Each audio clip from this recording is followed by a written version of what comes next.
അപ്പൊ എൻ്റെ അപ്പന് പലയിടത്തും ഭൂമി ഉണ്ടാവും. അതിന് പിണ്ടായിട്ട് അപ്പനെ പല പനയേക്കട കയറി ഊർന്ന് നടത്തല്ലായിരുന്നു. എൻ്റെ അപ്പം ഭൂമിയെ പണിയുന്ന ആളാ. അതിന് പിണ്ടായി സഹിച്ചിട്ട് കാര്യമല്ല അവൻ്റെ ആൾക്കാർ. കുക്കക്കൊടി പാത്ത കൊച്ചിനെ ഒരാന്ത്രയ്ക്ക് വിറ്റ് നിന്ന പിണ്ടായിയോട് എന്നെ പറയാനാ? നാണം കെട്ടവനോട്, ഇത്ര വൃത്തികെട്ടവനോട് എന്നാ പറയാനാ? ഇവിടുത്തെ മുൻ മെമ്പറെ എന്നെ ഇഷ്ടമല്ലാത്ത ഈ കാണിക്കുന്ന വൃത്തികേട് ഞാൻ പറയും. മഹാവൃത്തികെട്ടവനാ. അവിടെ വനിതാ പോലീസ് ഒന്നും ഇല്ലാതെയാണ് അവർക്ക് അതിന്റെ ആവശ്യമില്ല. അപ്പൊ ഈ 5 വയസ്സായ കൊച്ചങ്ങളെ പീഡിപ്പിക്കാൻ പിണറായി പോകണ്ടല്ലോ. അവരുടെ ഉണ്ടകൾ അല്ല, അവർക്കതൊന്നും പ്രശ്നമല്ല. ഈ അൻവർ പറയുന്നതൊക്കെ ശരിയാണെന്നല്ലേ? ഒരു മാറ്റമില്ല. സത്യമാണ് പറയണം, മുഴുവൻ സത്യ. ഞാൻ ചോദിക്കണം, മാങ്കോട്ടം നിൽക്കണേന് ഇവർക്ക് ഇത്ര സൂക്കരണം? ഈ CPM-കാർക്ക് കഞ്ചാവ് കൃഷി ഉണ്ടാകും, സാരായും മാറ്റം. അപ്പൊ അവർക്കൊരു വഴി തടസ്സം. അവിടെ ഒരാളിലാകണം വഴി തടസ്സം. അപ്പൊ ഇവന് ഒരു 2 കിലോ അരിയെന്നും പറഞ്ഞ് അവനങ്ങ് കൊന്നു കഴിഞ്ഞാൽ ആരോഗ്യക്കാരന് ആദിവാസികളല്ല, അവിടെ ആരുമില്ല. ഞാൻ ഇപ്പോൾ നിൽക്കുന്നത് അടിമാലി മറിയക്കുട്ടിയമ്മയുടെ വീട്ടിലാണ്. അത് മജിസ്ട്രേറ്റ് മറിയക്കുട്ടിയമ്മ എന്ന് CPM-കാർ വിളിക്കും. അതെ. ഈ കേരളത്തിലെ ഏത് സംഭവങ്ങളും മറിയക്കുട്ടിയമ്മയ്ക്ക് മനഃപ്പാടമാണ്. കാരണം ദിവസേന നടക്കുന്ന കാര്യങ്ങൾ അതാത് സമയത്ത് പഠിച്ച് കൃത്യമായി പ്രതികരിക്കാൻ കഴിവുള്ള ആളാണ് മജിസ്ട്രേറ്റ് മറിയക്കുട്ടിയമ്മ എന്ന് പറയുന്ന നമ്മുടെ പ്രിയപ്പെട്ട മറിയക്കുട്ടിയമ്മ. ഇപ്പോൾ ഇലക്ഷനൊക്കെ നടക്കുകയാണല്ലോ. എന്താണ് ഇലക്ഷനെ കുറിച്ചൊക്കെ മറിയക്കുട്ടിയമ്മയ്ക്ക് പറയാനുള്ളതെന്ന് കേൾക്കാം. അതായത് ട്രോളി വിവാദമാണ് ഇപ്പം പ്രധാനം. പണം പെട്ടി. അതെ, CPM-കാര് പൈസ കൊണ്ടുവച്ചിട്ട് റെയ്ഡ് ചെയ്ത് പിടിപ്പിക്കാനായി പരിപാടി. അല്ല, അങ്ങനെയല്ലല്ലോ. CPM-കാര് പുകലപ്പായി കൊണ്ടുപോയല്ലോ പോലീസല്ലേ. IG 2 കോടി അത് പോലീസ് പിണറായിയുടെ പോലീസ് അത് സൂക്ഷിച്ച് IG-യുടെ വീട്ടിൽ പോലീസ് കാവലും.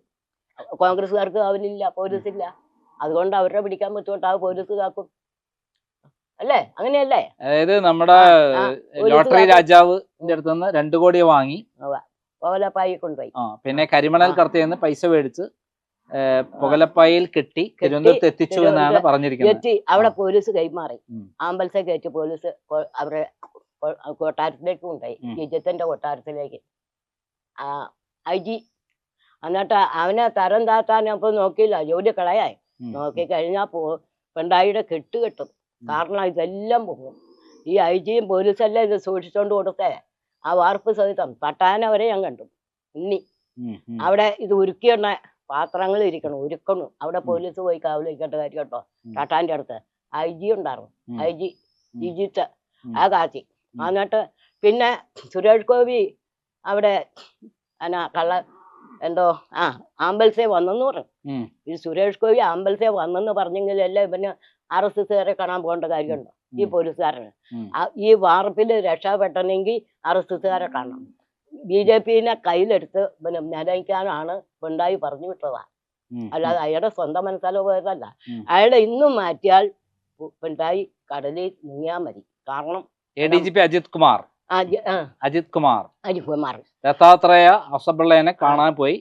RSS-ന്റെ തൃശ്ശൂര് കാണാൻ പോയി. കാണാൻ പോയത് ഈ വാർപ്പിലൊക്കെ രക്ഷപ്പെടാൻ പോയതാ. അത് പിണറായി പറഞ്ഞു വിട്ടതാ.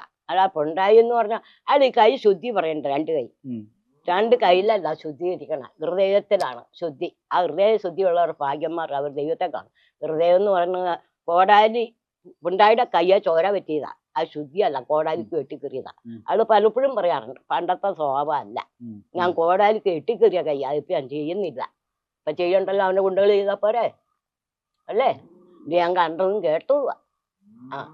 അല്ലാതെ ഞാൻ ഉണ്ടാക്കി പറയണമൊന്നുമല്ല, ഞാൻ ഇതെല്ലാം കണ്ടുവച്ച് പറയണത്. ഇപ്പം പാലക്കാട് ട്രോളി ബാഗിലാണ് പൈസ കൊണ്ടുവച്ചിട്ട് പിടിപ്പിക്കാൻ നോക്കിയത് CPM-കാര്. അതും ഞാൻ കണ്ടു. അതിന് മുമ്പ് എന്നെ പൈസ അവിടുന്ന് മാറ്റി. അത് അന്നേരം ഒരു കാര്യമുണ്ട്. ഈ പി രാജൻ ഉണ്ടല്ലോ, ഈ പി രാജനും പിണറായി കൂടെ വിമാനത്തിൽ പോയി. അതിൽ 2 യൂത്ത് കോൺഗ്രസ് പിള്ളേര് കയറി. EP ജയരാജൻ 2 പിള്ളേര് കയറി. അപ്പൊ ഞാൻ ചോദിക്കണ, കൊടി ഇപ്പൊ ആർക്ക് വേണേലും പിടിക്കാം. ചുവന്ന കൊടി പിടിക്കാം, കറുത്ത കൊടി പിടിക്കാം, നമുക്ക് ഫുൾ അധികാരമുണ്ട്. ഈ കൊടി പിടിച്ചെന്നും പറഞ്ഞ് EP രാജൻ അവരെ ചവിട്ടേണ്ട ഡാൻസ് കളിക്കേണ്ട കാര്യമുണ്ടോ? അവൻ എന്നാ നൃത്തം ചെയ്തത്? നൃത്തം ചെയ്തില്ല. എന്നിട്ട് പിന്നെ അവൻ BJP-കാരുടെ അടുത്ത് പോയി. അവിടെ ഇവൻ തടിവെപ്പല്ലേ അല്ലേ? അപ്പൊ ഇവര് കാണിക്കുന്ന കോലികളിയല്ല, അവർക്ക് പറഞ്ഞു നിൽക്കാൻ നല്ല കഴിവുണ്ട്. കോൺഗ്രസ്സുകാർ തല്ലുള്ള മാത്രം കാര്യം മേടിക്കും, അത് മാത്രം. അന്ന് അവർക്ക് ജനങ്ങളോട് ഇണങ്ങി നിൽക്കാനും അറിയാൻ പാടില്ല. ഇവിടെ ഇപ്പൊ ഈ കോൺഗ്രസ്സുകാരുണ്ട്, തങ്ങളി തമ്മറ്റല. പങ്ങളില്ല. എന്നോട് അത്ര ഇഷ്ടമൊന്നുമല്ല, മിണ്ടുമൊന്നുമില്ല. മിണ്ടിയില്ല. എനിക്ക് ജമീറ്റാരെ ഇത്ര പൈസ തന്നുണ്ട്, 1500 രൂപ. ആ ഇവിടുത്തെ മുൻ മെമ്പർ എന്നെ ഇഷ്ടമല്ലായിരുന്നു. ഈ കാണിക്കുന്ന വൃത്തികേട് ഞാൻ പറയും. മഹാവൃത്തികെട്ടവനാ. അപ്പൊ ഇങ്ങനെ കാണിക്കുമ്പോ അതിന്റെ പുറകെ നടക്കുന്ന, അത് കഴിഞ്ഞ് ജയിച്ച വേറെ ഒരു പെണ്ണുമ്പിളെ ഉണ്ട്, കൊള്ളിക്കൻ എന്ന് പറയും. അവന്റെ ആ മെമ്പറിന്റെ ഭർത്താവ് വേറൊരാക്കടെ മതിൽ കുത്തിപ്പൊളിക്കാൻ പോയി. കുത്തിപ്പൊളിച്ചു കഴിഞ്ഞാൽ വേറെ ആൾക്കാർ നിർത്തി. ഞാൻ പറഞ്ഞ അത് ശരിയല്ല, നിങ്ങളെ ഞങ്ങൾ ജയിപ്പിച്ചാൽ ഈ രാജ്യം, ഈ 200 ഏക്കർ ജനത്തിന് വേണ്ടിയാ. അപ്പൊ നിങ്ങൾ ഈ കുണ്ട കളിക്കാനാന്ന് ഞാൻ മനസ്സിലായില്ല. അതുകൊണ്ട് ഞാൻ പരസ്യം ചെയ്യും. ഇപ്പോ നമ്മുടെ ഈ പരസ്യം ചെയ്യും. ഷാനിമോൾ ഉസ്മാന്റെ റൂമില് രാത്രി 12 മണിക്ക് ഞാൻ കണ്ടു. എന്താണ് ആ 2 സ്ത്രീകളുണ്ടാവും. അതെന്താന്ന് ചോദിച്ചാല് കോൺഗ്രസ്സുകാർക്കിട്ട് പാര അവർക്ക് ഇവരെ അടി പോകുമെന്ന് പറയാം. അപ്പൊ ഇങ്ങനെ ഒരു പാര പെണ്ണം കെട്ട് വെച്ച്. പിന്നെ ഒരു കാര്യം എന്താന്ന് ചോദിച്ചാൽ പിണറായിയുടെ പോലീസല്ലേ, ആ പിണറായി പറയുമ്പോഴല്ലേ കേൾക്കുള്ളൂ. അത് അവർക്ക് പോലീസ് ഉള്ളതുകൊണ്ട് കയറി ചെല്ലാം. ഇപ്പൊ പെണ്ണായാലും ആണായാലും പോലീസുകാർ എവിടെയും ചെല്ലും. അവിടെ വനിതാ പോലീസ് ഒന്നും ഇല്ലാതെയാണ് അവർക്ക് അതിന്റെ ആവശ്യമില്ല. അപ്പൊ ഈ 5 വയസ്സായ കൊച്ചങ്ങളെ പീഡിപ്പിക്കാൻ പിണറായി പോകണ്ടല്ലോ, അവരുടെ ഉണ്ടകൾ അല്ല, അവർക്കതൊന്നും പ്രശ്നമല്ല. അവരിങ്ങനെ കൊണ്ടോടി ഇങ്ങനെ നാടോടി മന്നനായിട്ട് നടക്കുന്ന ഒരു പാർട്ടിയാ. അവർക്ക് ബലമുണ്ടല്ലോ, അവരുടെ ഗുണ്ടകൾക്ക് എല്ലാം ബലമുണ്ട്. ആരുടെ കയ്യിലാ പോലീസ്? അപ്പൊ അവർക്ക് ഈ കോളേജിൽ കിടന്ന് കളിക്കണ്ട. ആരുടെ കയ്യിലാ പോലീസ്? ഈ പോലീസ് കൈവിട്ട് പോയാൽ നിരത്തി കൊടുക്കണമെന്ന് ഞാൻ പറഞ്ഞു. ശരിക്കും തിരിഞ്ഞു പിടിക്കണവരെ പിണറായിനെ ആദ്യം പിടിക്കണം. കാരണം എന്നാന്ന് ചോദിച്ചാൽ ഈ പിണറായി അല്ലേ ഇത് ചെയ്യണേ. നമ്മളിപ്പോ ഒരു മുഖ്യമന്ത്രിയാണ്, ജനങ്ങൾ തെരഞ്ഞെടുത്തേക്കണേ എന്തിനാ? നമ്മുടെ നാട് നന്നാക്കാൻ, നമ്മുടെ ജനത്തിന് വേണ്ടി. ഇപ്പൊ ഒരു പെൻഷൻ കൊടുക്കുന്നുണ്ട്, 5 മാസത്തേണ്ട്. ഇപ്പൊ 2 മാസം അയച്ചെന്ന് പറഞ്ഞു കിട്ടും. ആർക്കാണ്ടൊക്കെ കിട്ടി. 2 മാസം കിട്ടിയിട്ടില്ല. എനിക്ക് കിട്ടിയില്ല. അല്ല, 1 മാസം കിട്ടി. വീട്ടിൽ കിട്ടണോണ്ട് ഇത് കൂടാ 5 മാസം. അവരിന്നാള് പരസ്യം പറഞ്ഞിട്ട് 3 മാസം. അവരങ്ങനെ എന്തെല്ലാം പറയാറുണ്ട്. അവര് പറഞ്ഞു നമുക്ക് വിശ്വസിക്കാൻ പറ്റുമോ? നമുക്ക് ജനക്ക് കിട്ടുന്ന കാര്യം പറഞ്ഞു. ഇനി 5 മാസം. ഈ പിണറായി വിജയന് സ്വർണ്ണക്കടത്ത്, ഡോളർ കടത്ത്, അതുപോലെയുള്ള എല്ലാ മാസപ്പടി ഒക്കെ അല്ല, അതൊക്കെ പോയിക്കോട്ടെ. നമുക്ക് ഒരു കാര്യം ആരംഭത്തില ഈ ഇവന്റെ പേര് മറന്നുമല്ല, ഈത്തപ്പഴ അവന്റെ പേരെന്നാ, കെട്ടി ജലീല്. അവനും ഇവനും പിണറായും ഈ സ്വപ്നയും കൂടി എല്ലാം അറബി രാജ്യത്ത് പോയി അവിടെ ഉദ്ഘാടനം ചെയ്തിട്ടപ്പോ കത്രിയ പിണറായി ഇവിടെ സ്വപ്നയുടെ ഇതാ കൊടുത്ത്. ഇവളാണ് കത്രി റിമൺ മുറിച്ചത്. അപ്പൊ അത്രയും അധികാരമുള്ളവളല്ലേ. അപ്പൊ ഈത്തപ്പഴവും കൊണ്ടുവന്ന പിണറായിയുടെ മകൾക്കും കെട്ടിയോളും മകനും എല്ലാം കൊണ്ടാണ്, എല്ലാവരും കൂടി കൊണ്ടുപോയി. ഐജീനെ സൂക്ഷിക്കാനും എത്തിച്ചു പോലീസുകാരെ, വാർപ്പ് സഹിതം. അതിലെല്ലാം കവറുണ്ടാണ്. പിന്നെ ഈ അസംബ്ലിയിൽ ഒരു പേപ്പർ കത്തിയിട്ടുണ്ടായിരുന്നല്ലോ, ആ നെല്ല് ഒഴുങ്ങി എന്ന് പറഞ്ഞു. ആ നെല്ല് ഒഴുങ്ങിയപ്പോ സകല പാർട്ടിനെയും മാറ്റി. BJP, ഈ കമ്മ്യൂണിസ്റ്റ് എന്ന് പറഞ്ഞാൽ ഈ പിണറായിയുടെ ആൾക്കാർ മാത്രമേ ഉള്ളൂ. അതാരാ നെല്ല് ഒഴുങ്ങിയെന്നറിയാം, പേപ്പർ കത്തിച്ചത്. ഈ വാർപ്പ് മാറ്റാൻ വേണ്ടി ഈ ആമ്പൽസെല്ലാം ഉണ്ടായ വാർപ്പ്, അത് രോഗിയാന്ന് ഓർത്തോണ്ട് പോലീസെല്ലാം ഉണ്ടാണ്. ഈ ആമ്പൽസെ കൊണ്ടുപോയി IG-യുടെ വീട്ടിൽ എത്തിച്ചു. IG-ആണ് തട്ടാൻ്റെ അടുത്ത് കൊണ്ടുപോകുന്നത്. ഉരുപ്പടിയാക്കി കൊടുക്കുമ്പോ പോലീസുകാര് സ്വർണ്ണക്കടക്കാരായിട്ട് പോലീസുകാർക്ക് ചെക്കിങ്ങിന് കയറാവും. അപ്പൊ ഇങ്ങനെ കാണിച്ച് ഈ സാധനം വെക്കണേന് കുഴപ്പമുണ്ടോ? ഈ അൻവർ പറയുന്നതൊക്കെ ശരിയാണ്. ഒരു മാറ്റമില്ല, സത്യമാണ് പറയണം, മുഴുവൻ സത്യ. അയാളുടെ പേര് കേസ് എടുക്കുന്നു. അപ്പൊ സത്യം പറയുന്നവരുടെ പേരിലൊക്കെ കേസ് എടുക്കുമല്ലേ. ഇപ്പൊ അവിടെ കയറി ആ പെണ്ണുങ്ങളുടെ ഞാൻ ചോദിക്കണം, മാങ്കോട്ടം നിൽക്കണേന് ഇവർക്ക് എത്ര സുഖം തന്നെ. അയാൾക്ക് ജനങ്ങൾക്ക് ഇഷ്ടപ്പെട്ട ഒരു മനുഷ്യനാ അയാള്. ജനങ്ങൾക്ക് അവർ രണ്ടുപേരും ജയിക്കും, തീർച്ചയായിട്ടും ജയിക്കും. എത്ര വോട്ടിന് ജയിക്കും? അവര് എന്റെ കണക്കിന് ഒരു 3000 വോട്ട്. അതിന് മേലെ പോവുള്ളൂ, താഴെ പോവില്ല. തോക്കില്ല എന്ന് ഉറപ്പാണ്. പ്രിയങ്കാഗാന്ധി ഒരു 7 ലക്ഷത്തിന്റെ താഴെ. 7 ലക്ഷം വോട്ടിന് ജയിക്കും. ജയിക്കും. ഈ ട്രോളി വിവാദം വന്ന ശേഷം രാഹുൽ മാങ്കൂട്ടം അതങ്ങനെ വന്ന എന്തിനാന്ന് വെച്ചാൽ ഇവർക്ക് പരാക്രമം കൊണ്ടുവല്ല. അങ്ങനെയല്ല. അതെ, അല്ല, മാങ്കൂട്ടത്തിന്റെ പെട്ടിയിൽ ഇവരാണ് വെച്ചു കൊടുത്തത് എണ്ണി. അത് ഇവരാണ് വെച്ചു കൊടുത്തത്. എവിടെ വെച്ചു കൊടുത്തു? അതെ, അവരുടെ IG-ആണ് എണ്ണി കൊടുത്തത്. അത് പറയണ്ടേ? അപ്പൊ IG അവരെ സഹായിക്കുമ്പോ അവരുടെ വിചാരം ഇവര് ഇടയ്ക്ക് സഹായിക്കും. പൈസ ഉണ്ടായിരുന്നു പറയുന്നത്. അത് ഗോവിന്ദന് ഇന്നല്ല, ഗോവിന്ദനും ഈ ബാലനും ഒക്കെ ഉണ്ടല്ലോ, അതിലൊക്കെ വലിയ ഓഹരി പറ്റുന്നവരാ. പിന്നെ ഗോവിന്ദൻ അങ്ങനെയല്ലേ പറയാൻ പറ്റുള്ളൂ, ഓഹരി പറ്റുന്നവരാ. ഇവിടെ അവര് വണ്ടിക്ക് എന്നാ വണ്ടിയാ മറിഞ്ഞും പോയി ആ യാത്ര. ആമ്പൽസല്ലെന്നേ, ഇവിടെ ഈ പിണറായി വാരിയും കോരിയും കൊടുക്കാൻ എന്തെല്ലാം വാരിയും കോരിയും കൊടുക്കുന്നവർ. അപ്പൊ ഈ പുറമ്പോക്ക് ഇവിടെ അവരൂരൊക്കെ ഇത് വാരിയും കോരിയും കിട്ടണം നോക്കി വന്നിരുന്നു. ഇന്ന് വരെ ഒന്നും കൊടുത്തിട്ടില്ല. ഞാൻ ചോദിക്കണം, അങ്ങനെ പറഞ്ഞുകൊണ്ട് കടന്നു. ലാസ്റ്റ് കൃഷിക്കാരോട് എന്നാ പറഞ്ഞതെന്നറിയാം, നിങ്ങൾ ഒരു തരത്തിലും വിഷമിക്കണ്ട. മാവേലി സ്റ്റോറിൽ നിങ്ങൾ വിഷമിക്കണ്ട. ഞങ്ങൾ തമിഴ്നാട്ടിൽ നിന്ന് ഇഷ്ടം പോലെ പച്ചക്കറി, അരി, സാധനം, കോഴി അതില്ലെങ്കിൽ കോഴി വരെ ആമ്പൽസേൽ എത്തിക്കുമെന്ന് പറഞ്ഞു. ആമ്പൽസേൽ ആർക്കും സംശയം ഉണ്ടായിരുന്നു. മാവേലി സ്റ്റോർ അടച്ചുപൂട്ടി. അടച്ചുപൂട്ടിയില്ലേ? അപ്പൊ ഈ ബാലൻ എന്ന് പറഞ്ഞോണ്ടല്ലോ, ഈ താറാവ്, ലേക്കെ ബാലൻ, അവൻ ഈ താറാവ് പറയുമ്പോഴാണ് താറാവ്. കാരണം അവനവന്റെ ഓഹരി കിട്ടുന്നുണ്ട്. അല്ല അവൻ പറയുന്നില്ല എന്നാ അർത്ഥം. അവന്റെ ആൾക്കാർ തേങ്ങയിടാൻ നടക്കുന്ന ഒരു പാർട്ടിയാ. അപ്പൊ ഈ തേങ്ങ പെടുപെടുവെന്ന് വീഴും. ആ വിചാരം അങ്ങർക്ക് കിടക്കണേ. തേങ്ങ അവരെ വർഗക്കാരെ തേങ്ങ ഇടുന്നവരാ, എനിക്കറിയാം. അപ്പൊ അയാൾക്കുടെ വിചാരം മുഴുവൻ ഇതുപോലെ ആയിരിക്കും. തേങ്ങ വീഴുമ്പോലെയാണ് പൈസ വീഴുന്നതെന്ന് അങ്ങരുടെ ധാരണ.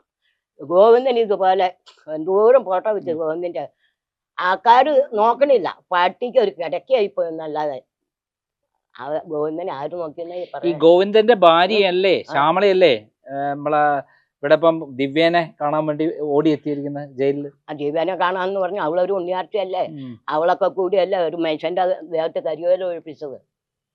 അവളൊക്കെ കൂടി ഒഴിപ്പിച്ച ഗോവിന്ദന്റെ കെട്ടിയോളും ഒരു 3 സ്ത്രീകൾ പോയി അയാളുടെ ഓഫീസിൽ ചെന്ന് കരിവേല ഒഴിക്കണേ ഞാൻ കണ്ടോണ്ടിരുന്ന. അപ്പൊ ഇവരൊക്കെ ബലമുണ്ടെന്ന് പിണറായിയുടെ പോലീസ് എപ്പോഴും ഇവരുടെ കൂടെയുണ്ട്. അപ്പൊ ക്രിസ്ത്യാനികൾ പറയും ദൈവം എന്നോട് എപ്പോഴും കൂടെയുണ്ട്, അവരുടെ കൂടെ എപ്പോഴും പിണറായി ഉണ്ട്. ഈ മജിസ്ട്രേറ്റ് മറിയക്കുട്ടിയമ്മ എന്ന് പറഞ്ഞ നിയമത്തെ പറ്റി അറിയുന്നത്, അത് ADM നവീന്റെ ബാബുവിന്റെ മരണം കൊലപാതകമാണോ ആത്മഹത്യ? എന്റെ വിശ്വാസം മുഴുവൻ കൊന്നാതാ. അല്ലെങ്കിൽ പിന്നെ ഒരുത്തൻ ഈ ചാലുകാർ വന്നപ്പോ ഇവൻ ഇങ്ങോട്ട് വരും, കൂട്ടും, പോലീസിന്റെ ഇടയ്ക്കോടെ ഓടിയിരുന്നു. അത് തന്നെ അവനെ കൊന്നത്, വേറെ ആരുമല്ല. പോസ്റ്റ്മോർട്ടം അവൻ ഓടണോ ഇങ്ങനെ വന്ന് ചാലുകാരുടെ മുമ്പിൽ നിന്നേറ്റ എത്ര, അതിന്റെ ഇടയ്ക്ക് ഒരു പോലീസുകാരൻ നിൽക്കുക. ആ പോലീസ് തിരിഞ്ഞു നോക്കണില്ല, അവന്റെ ഇടയ്ക്കോടെ ഓടുക. പോസ്റ്റ്മോർട്ടം നടത്തുമ്പോ അതേപോലെ ഇൻക്വസ്റ്റ് നടത്തുമ്പോ മഹസർ തയ്യാറാക്കുമ്പോ ബന്ധുക്കൾ വേണ്ടേ? അവരുടെ പെട്രോൾ പമ്പില്ലേ, അത് രക്ഷിക്കാനാണ് ഇയാളെ കൊന്നത്. അത് അവര് പറയില്ല. ഞാൻ ചോദിക്കണേ, ഇപ്പൊ എത്ര പിള്ളേരെ കൊന്നു? നമ്മുടെ വാളയാർ കൊന്നു, വണ്ടിപ്പെരിയാർ കൊന്നു, വാളയാർ കൊന്നു, 2 പിള്ളേരെ കൊന്നു. വണ്ടിപ്പെരിയാർ എന്ന് പറഞ്ഞാൽ 5 വയസ്സ്, അത് ഏറെക്കുറെ അത്ര തന്നെ. മധുവിനെ 2 കിലോ അരിക്കാ വന്നതെന്ന് നിങ്ങൾക്ക് വിശ്വാസം വല്ലതും ഉണ്ടോ? മധുവിനെ 2 കിലോ അരിക്കാ വന്നതെന്ന് പറയാമെങ്കിൽ ഞാൻ പൊന്മുതൽ ഇട്ട് തരാം. അതെയോ? 2 കിലോ അരിക്കല്ല. ഈ CPM-കാർക്ക് കഞ്ചാവ് കൃഷിയുണ്ട്, അവിടെ ചാരായം മാറ്റുണ്ട്. അപ്പൊ അവർക്കൊരു വഴി തടസ്സം, അവിടെ ഒരു അള്ളില കിടക്കണം, ആ വഴി തടസ്സം. അപ്പൊ ഇവന് ഒരു 2 കിലോ അരി എന്നും പറഞ്ഞു ഇവനങ്ങ് കൊന്നു കഴിഞ്ഞാൽ ആരോഗ്യമല്ലേ, ആദിവാസികളല്ലേ, അവർക്ക് ആരുമില്ല. ഈ മലബാർ സിമെന്റിലെ ശശീന്ദ്രനെ 2 കുട്ടികളെയും കെട്ടി തൂക്കി വന്നു. അത് ഞാൻ കണ്ടായിരുന്നു. അത് കൃത്യമായിട്ട് അപ്പടി അറിയാൻ പാടില്ല. കണ്ടായിരുന്നു. ആ പിള്ളേരൊക്കെ കെട്ടി തൂക്കിയിട്ടാണ് 2 കുട്ടികളെയും കൂടെ. അതില് അത് ആത്മഹത്യ പറഞ്ഞു തള്ളി. അല്ല, അവര് ചെയ്യുന്നതെല്ലാം ആത്മഹത്യയല്ലേ. അവര് ചെയ്യുന്ന എവിടെ കൊന്നാലും ആത്മഹത്യ. അതങ്ങനെയല്ല. ഉണ്ടായി തന്നെ ആ മകനുണ്ട്, ആ സ്വർണ്ണക്കടത്തിന് നിരപരാധി. ഇവളെയല്ലേ ക്രൂശിച്ചിട്ടുള്ളൂ. ശിവശങ്കരനെ രക്ഷയില്ലാഞ്ഞിട്ട് കേസെടുത്തു. ഇഷ്ടപ്പെട്ട് കേസെടുത്തോന്നല്ല, പൊതുജനങ്ങളെ കാണിക്കാൻ വേണ്ടി അവന്റെ പേര് കേസെടുത്ത.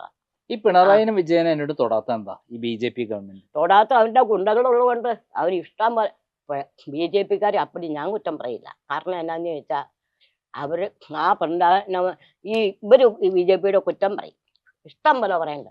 എന്നാ പിന്നെ പിണറായി എന്തിനും ഇങ്ങനെ പോയി പ്രധാനമന്ത്രിയുടെ മുമ്പ് അല്ല ഇങ്ങനെ നിന്നതിന്റെ ഉദ്ദേശം തന്നെ അവരെ കുറ്റം അല്ല.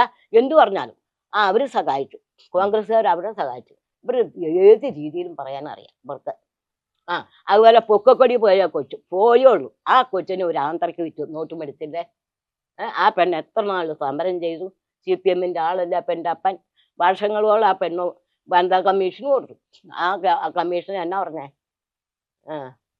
അതെ പറ്റിയെങ്കിൽ എന്നാ സഹിച്ചോളാൻ അല്ലേ. വനിതാ കമ്മീഷൻ ആ പെണ്ണോട്ട് പറഞ്ഞു സഹിച്ചോളാനാ പറഞ്ഞേ. കൊച്ചിനെ കിട്ടിയില്ല, സഹിച്ചോളാൻ. അങ്ങനെ സമരം ചെയ്താണ് ആ കൊച്ചിനെ കിട്ടുന്നത്. കൊച്ചിനെ കിട്ടി കഴിഞ്ഞപ്പോൾ ആ കൊച്ചു ആയിരിക്കോട്ടെ, അവർക്ക് അത് അവളല്ലേ തീരുമാനിക്കാൻ, ആരെയാണ് കൊച്ചിൻ്റെ അല്ല തീരുമാനം. ആ കൊച്ചിൻ്റെ തന്താരെ വീട്ടിൽ കൊണ്ട് നല്ല ലഡ്ഡുവൊക്കെ കൊടുത്ത് സൽക്കരിക്കണം കണ്ടായിരുന്നു. ഇപ്പം ഉണ്ടാക്കി ഇത്ര വിഷമേനാ. ഇതുപോലെ BJP വിറ്റിട്ടില്ല, കോൺഗ്രസ്സുകാർ വിറ്റിട്ടില്ല, മുസ്ലിം ലീഗ് വിറ്റിട്ട് പൊക്കക്കൊടി പാത്ത കൊച്ചിനെ ഒരു ആന്ധ്രയ്ക്ക് വിറ്റ് നിന്ന പിണറായിയോട് എന്നെ പറയാനാ? നാണം കെട്ടവനോട്, ഇത്ര വൃത്തി കെട്ടവനോട് എന്നാ പറയാനാ? എനിക്കൊരു പേടിയില്ല മരിക്കണേ. എനിക്ക് അങ്ങനെയോ ഞാൻ കണ്ടത് പറയും.